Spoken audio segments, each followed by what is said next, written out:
कोकण समाचार news चॅनलमध्ये स्वागत आहे।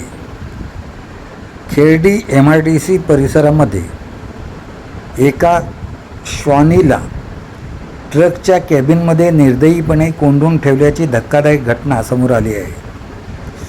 हा संतापजनक प्रकार MH 43 BX 7458 या क्रमांकाच्या ट्रकचा मालक रमेश यादव यांनी केला असून त्याच्या या अमानुष कृत्याविरुद्ध परिसरातून तीव्र संताप व्यक्त होत आहे।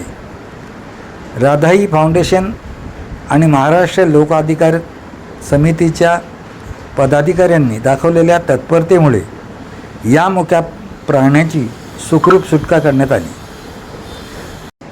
8 जुलै 2026 रोजी रात्री 7:30 ते 8 वाजण्याच्या दरम्यान MIDC परिसरामध्ये उभे असलेल्या रमेश यादव याच्या MH 43 BX 7458 या बंद ट्रकच्या केबिनमध्ये श्वानीला कोंडल्याचे स्थानिक नागरिकांच्या निदर्शनास आले। हे समजतात राधाई फाउंडेशनच्या संस्थापक अध्यक्षा राधा लवेकर आणि महाराष्ट्र लोकाधिकार समिती विभागीय संघटक जिल्हा रत्नागिरीचे अनिकेत साळवी यांनी तात्काळ घटनेचे गांभीर्य ओळखले। त्यांनी तत्परतेने पोलिसांच्या 112 या आपत्कालीन क्रमांकावर संपर्क साधून या गंभीर प्रकाराची माहिती दिली। माहिती मिळताच पोलीस यंत्रणा आणि पदाधिकाऱ्यांनी घटनास्थळी धाव घेतली व ट्रकच्या केबिनमधून श्वानीची सुटका केली। सुटकेनंतर प्रथमतः वैद्यकीय चाचणी मेडिकल चेकअप करून घेण्यात आली। तिची प्रकृती उत्तम असल्याची खात्री पटल्यानंतर त्याच रात्री सुमारे 1:30 वाजण्याच्या सुमारास तिला पुन्हा खेर्डी MIDC परिसरामध्ये सुरक्षितपणे सोडण्यात आली। मुक्या प्राण्याला अशा प्रकारे डांबून ठेवून छळ करणाऱ्या ट्रक मालक रमेश यादव याच्यावर कडक कायदेशीर कारवाई करण्याची मागणी आता जोर धरत आहे। तर दुसरीकडे राधा लवेकर आणि अनिकेत साळवी यांनी दाखवलेल्या या सामाजिक संवेदनशीलतेचे आणि तातडीचे मदतीचे सर्वत्र कौतुक केले जात आहे।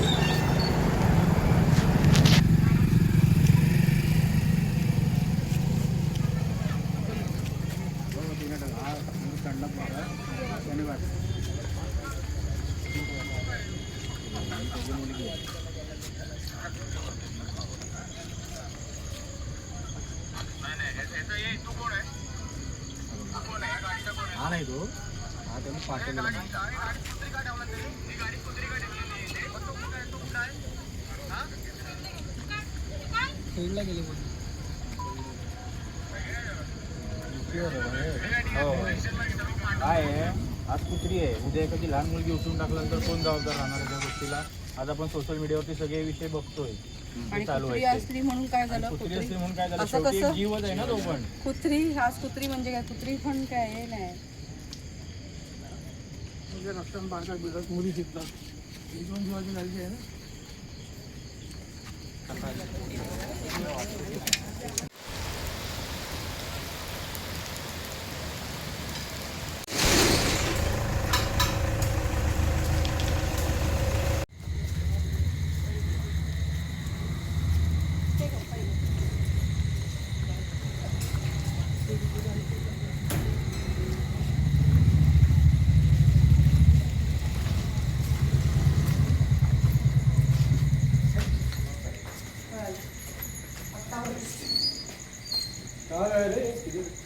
ये किधर क्या है? हम लोग खाना खाने लगे थे दीदी के लिए। तो बात जो भाई हम खाना नहीं खाना थे भाभी है ना? इसलिए आज मेरे लिए उनको कॉल कर रहे हैं। हम इन लोग को चाय देते हैं एक बेटा अब जो पढ़ाई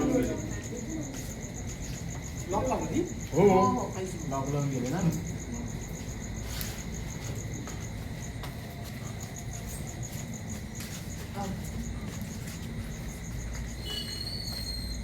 आपण पाहत आहे कोकण समाचार न्यूज चॅनल। जलद गतीने बातम्या पाहण्यासाठी कोकण समाचार न्यूज चॅनलला सबस्क्राईब करा। धन्यवाद।